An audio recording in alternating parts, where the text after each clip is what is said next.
Alrighty guys, so it's Sunday evening and we are planning on removing the head and holding tank tonight. We've got the bulkhead behind me out. We figured it's a good time to remove everything because we have really good access. So the discharge seacock is there, obviously the bulkhead is out, and we removed the doors inside the head so that we can access all the hoses. Head is right there, and then the holding tank is actually behind all that.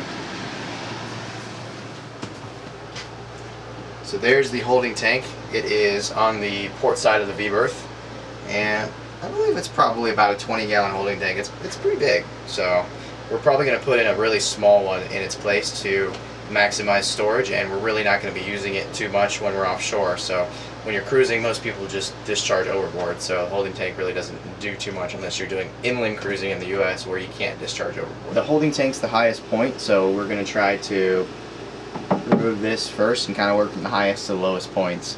The seacocks are open. We drained out the hoses into a bucket. The bucket is still underneath where the seacocks drain, so even if anything comes out now, it should go into the bucket. We're going to hopefully minimize the amount of mess we make. Now I don't understand why this holding tank was set up the way that it was. What I understand is that you want to see the inlet from the head going to like here on the top of the holding tank and then have like a drain at the bottom, but it seems like the drain and the intake are at the top, which I don't understand why that would happen.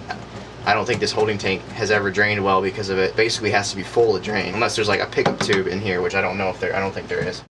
You're so sweaty already. I know. It's the air conditioning doesn't get to the front of the boat. Good thing is I don't have to cut this one in half. It is double bagged, tied up, ready to get out. Alright, tank is out. Fit through the companionway like a glove. Very nice. It's not really that smelly, which is good.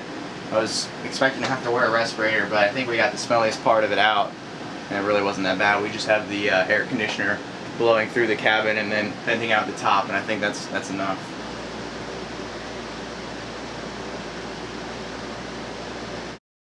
Alright guys, so what we have behind us here is what's left of our old bulkhead that we took out, and it's sitting on top of some Marine Tech 3/4 inch marine grade structural plywood. Marine Tech plywood is a cheaper option for marine plywood. It's not a finishing plywood.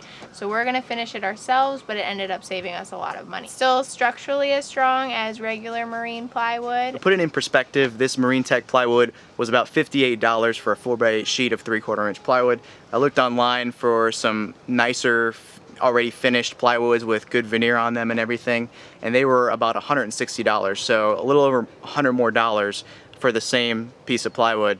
And structurally they're the same thing, it's just we have to finish this one ourselves versus the $160 one came already finished. The thing I think we like about this is it gives us options. We can either paint it or veneer it. We're not really sure yet. We'll figure it out and we can do whatever we think looks the best. We're using the remnants of the old bulkhead as a pattern so we can trace its outline and cut the new bulkhead.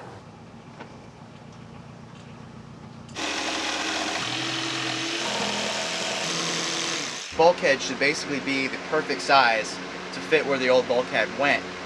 The only issue is we can't get it through the companionway this way. So I'm going to clean up the edges here. From there, we're actually going to cut it in half lengthwise so that we can fit it through the actual companionway. We're going to have to glue it back together with epoxy in the boat.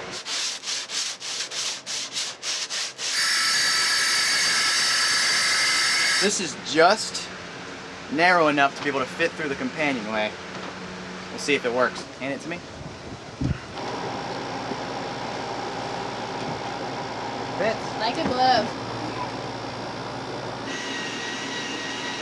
So we were able to install this bulkhead here. We had to make one little cut down in this corner. It was a little more steep than we originally cut it, but we were able to make a quick cut, quickly fix that. Now all we need to do is put some epoxy on the edge here and here so that we can marry these two pieces together like this. And this one has 2 bolts supporting it and 10 screws there. And then this one will get 3 bolts around here, here, and here, I believe.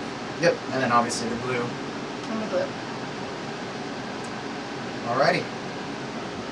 No more open concept. What you doing? Cutting a hole In our boat? in the boat Why? so we can put bigger port lights at least right there. So these two areas are gonna have bigger port lights.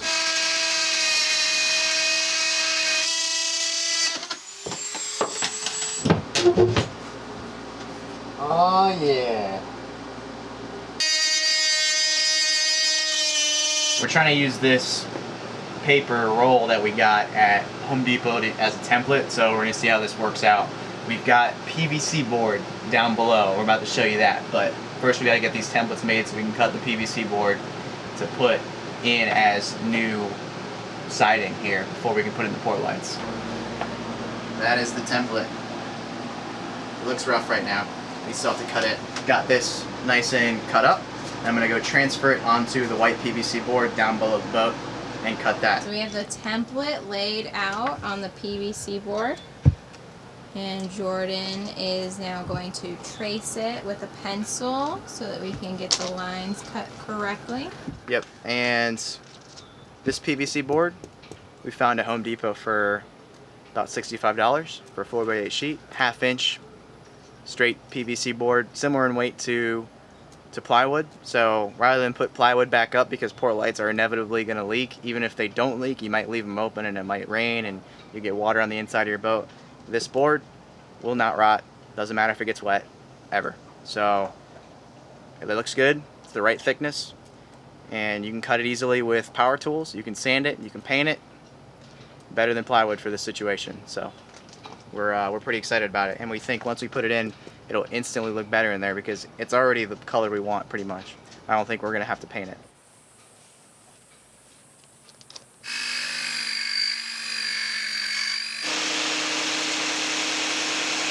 Check it out. Looks so good. Randy's holding one of the port lights in there that we're going to be installing and dry fitting it. So what I have behind me are two ABI bronze port lights. Now, another viewer actually, because we first had a viewer reach out and offer us all 10 Bexon port lights to put on freebie. But after that happened, and after we already received those, another viewer reached out and offered us 10 large ABI bronze port lights. Older, used bronze port lights. They're so awesome that we couldn't turn them down. So we're actually gonna go with bronze port lights for freebie. We're gonna do something a little funny because the way the ports are designed on the Endeavor, not all 10 of those ABI bronze port lights would fit, but 6 of them will. So we're gonna end up using 6 of them, and then we're gonna buy 4 more Newfound Metals bronze port lights to match, and then we're gonna have full bronze port lights on freebie. But it starts with these two guys. So we're gonna clean them up right now. So the port lights that we got, they kind of ranged in how far along they were in the patina process and how used they look. For some reason, this one is probably the newest looking of those bronze port lights. So you can kind of see this one's not gonna need too much work, but this is what the majority, I would say, of these bronze port lights look like. So there's a lot of patinaing, some general scratching and things like that. So we're hoping to see how well we can clean them up. If we can kind of get this one to look like that one, that would be awesome. But either way, they look awesome. Yeah, I mean, this still looks pretty sweet. I want to thank Caroline for getting us these port lights. They're gonna look awesome on freebie, and I guess they were just sitting around and she wanted to, see them on another boat. So we're happy to give them a new life on freebie, which we're giving the whole boat a new life. So it's gonna be pretty cool to put them in there. So you guys might be asking what's gonna be happening with the Bexon port lights, because we still have them. We're obviously not gonna put them on freebie, but we're actually gonna offer them for sale, and we're gonna sell them, and that's gonna help us pay for the 4 Newfound Metals bronze port lights that we're putting in, the brand new ones, because those are pretty expensive. So all in all, this whole thing with bronze port lights throughout the whole boat, we're gonna not have paid pretty much anything for, and that's because of you guys, and we're really thankful for that. And we're very, very grateful for what you guys do for this channel, especially Dennis, the viewer that gave us the Bexons, and Caroline, the viewer that gave us these ABIs. Behind us, right there, our 3 port lights. So the aft port light on the port side, right there, is fully installed. These 2 right here are just basically roughed in. They're dry fitted in there. But you can see the PVC board behind it. It looks pretty good. we're gonna work on the starboard side today. So we're gonna do these 3. I want to get the port side to look like the starboard side right behind me today. Just get everything roughed in, and if we have time, you know, we'll do the bolts with the butyl tape and everything and seal it up. But we don't have any rain in the forecast for the next 2 to 3 days, so I'm pretty comfortable with, you know, doing everything like that behind me and then going back and actually drilling out the holes and putting the butyl tape in. Because let me show you this one we actually did that for. So this port light is fully in there and it's fully bedded in. However, there are 18 bolts that go all the way through to the other side and through the trim ring.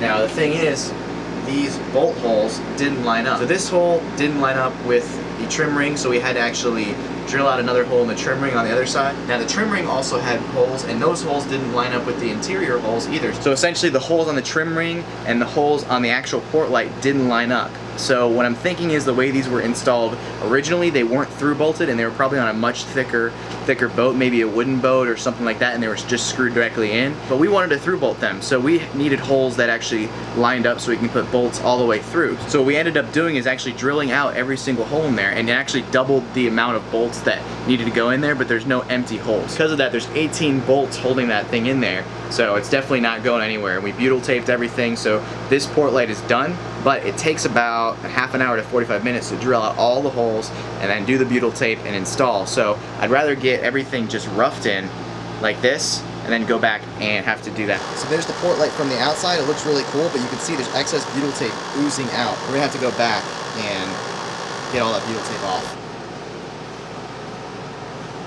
George just traced out the template for the starboard side aft 3 port lights onto a piece of PVC board. He's removing it and getting ready to cut this piece out.